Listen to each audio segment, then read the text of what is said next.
ಕಾಪು ರಂಗತರಂಗ ಕಲಾವಿದರ 20ನೇ ತುಳು ನಾಟಕ ಶೋಭಾಜಿ ನಾಟಕಕ್ಕೆ ಕಾಪು ಶ್ರೀ ಲಕ್ಷ್ಮೀ ಜನಾರ್ದನ ದೇವಸ್ಥಾನದಲ್ಲಿ ಮುಹೂರ್ತ ನೆರವೇರಿಸಲಾಯಿತು. ದೇವಸ್ಥಾನದ ಅರ್ಚಕ ವೇದಮೂರ್ತಿ ಜನಾರ್ದನ್ ತಂತ್ರಿಯವರ ನೇತೃತ್ವದಲ್ಲಿ ಪೂಜೆ ನೆರವೇರಿಸಿ ನಾಟಕ ಕೃತಿ ಬಿಡುಗಡೆ ಮಾಡಲಾಯಿತು. ಮುಹೂರ್ತ ನಡೆಸಲಾಯಿತು. ಸಮಾರಂಭವನ್ನು ಉದ್ಘಾಟಿಸಿ ಅರ್ಚಕ ಜನಾರ್ದನ್ ತಂತ್ರಿ ಮಾತನಾಡಿ, ಇಂದಿನ ಒತ್ತಡವಾದ ಬದುಕಿನಲ್ಲಿ ಜನರಿಗೆ ಮನೋರಂಜನೆಯ ಜೊತೆಗೆ ಸಾಮಾಜಿಕ ಜಾಗೃತಿ ಮೂಡಿಸುವಲ್ಲಿ ತುಳು ರಂಗಭೂಮಿಯ ಕೊಡುಗೆ ಅಪಾರವಾಗಿದೆ. ಸಮಾಜ ರತ್ನ ದಿವಂಗತ ಲೀಲಾಧರ್ ಶೆಟ್ಟಿ ಸಾರಥ್ಯದಲ್ಲಿ ರಂಗತರಂಗ ನಾಟಕವು ತಂಡದ ಈ ವಿಭಿನ್ನ ಶೈಲಿಯ ನಾಟಕಗಳ ಮೂಲಕ ಸಮಾಜಕ್ಕೆ ಉತ್ತಮ ಸಂದೇಶವನ್ನು ನೀಡುತ್ತಾ ಬರುತ್ತದೆ. ಶೋಭಾಜಿ ನಾಟಕವು ಉತ್ತಮವಾಗಿ ಮೂಡಿಬರಲಿ ಶುಭ ಹಾರೈಸಿದರು. ಸಂದೀಪ್ ಶೆಟ್ಟಿ ಮಾಣಿಬೆಟ್ಟು ಬರೆದಿರುವ ಶೋಭಾಜಿ ತುಳು ನಾಟಕಕ್ಕೆ ಪ್ರಸನ್ನ ಶೆಟ್ಟಿ ಬೈಲೂರು ನಿರ್ದೇಶನ ನೀಡಲಿದ್ದು, ಶರತ್ ಉಚ್ಚಿಲ ಸಂಗೀತ ನಿರ್ದೇಶನ ನೀಡಲಿದ್ದಾರೆ.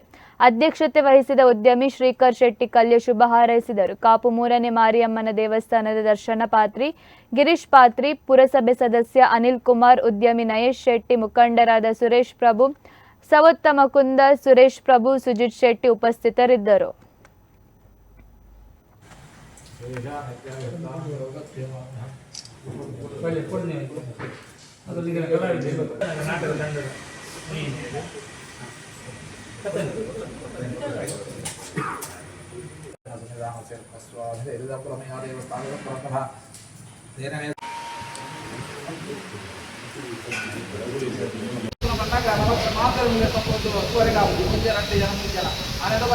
ನಮ್ಮ ಸಮಾಜದ ಮನಸ್ಸಿಗೆ ಈ ಮೂತ ತಿಕ್ಕುನಕ್ಕೆ ವಿಶೇಷವಾದ ಬಂದಾಗ ನಾಟಕ ಈ ನಾಟಕ ಬಂದಾಗ ಈ ಪ್ರತಿಭಾ ಕೌಶಲ್ಯ ದಿನೇ ದಿನ ಜಾಸ್ತಿ ಆದ ಅಂಚನೆ ವಿಶೇಷ ಸಮಾಜಕ್ಕೂ ಮಾದರಿಯಾದ ಪೂರಕವಾದ ಧಾರ್ಮಿಕ ಶೈಕ್ಷಣಿಕ ಸಾಮಾಜಿಕವಾದ ಇದು ಮಾತ್ರ ಅಡಕವಾದಿತ್ತು ಅದೇನು ಪ್ರಸರಣ ಮಾಡ್ಕೊಂಡು ಆಟ ನಾಟಕ ಉಜ್ಜಿ ಆಯ್ಕೆ ಮಾಡಿದ್ರು ದಾರಿಗೋಸ್ಕರ ಬಂದಾಗ ಒಂಜಿ ಸಮಾಜದ ಒಂಜಿ ತಪ್ಪು ದಾರಿ ಹೋಗಿದ್ದರಿಂದ ಸನ್ಮಾರ್ಗ ಪುನವಿನ ಪ್ರೇರೇಪಣ ಶಕ್ತಿ ಪುನಃ ನಾಟಕಕ್ಕೆ ಮಾತ್ರ ದಾರಿಗೋಸ್ಕರ ಬಂದಾಗ ಐಟ್ ಪರವರ್ತನ ಮಾತ ದಾರಿಲು ಮಾತ ಹೋಯ್ಪೋನೈತೆ ಬಿಟ್ಟು ನಮ್ಮ ಒಟ್ಟು ಜಾಸ್ತಿ ಉಂಟು ಅಂಚಪೋನಂದ ಒಂದು ಫ್ಯಾಮಿಲಿ ದಾದ ಒಳ್ಳೆ ಎತ್ತು ಬಂದಿನ ಈ ಒಂದು ಮುಖ್ಯ ಕಥಾವಸ್ತುಡು ನಾಟಕನೇ ಈ ಶೋಭಾಜಿ ಪೂರಕನ ಸಾಕಾರಲ್ಲ ನಮ್ಮ ದುಂಬುದ ನಾಟಕದಲ್ಲಿ ಏತ ಯಶಸ್ವಿ ಆಗ್ತದೆ.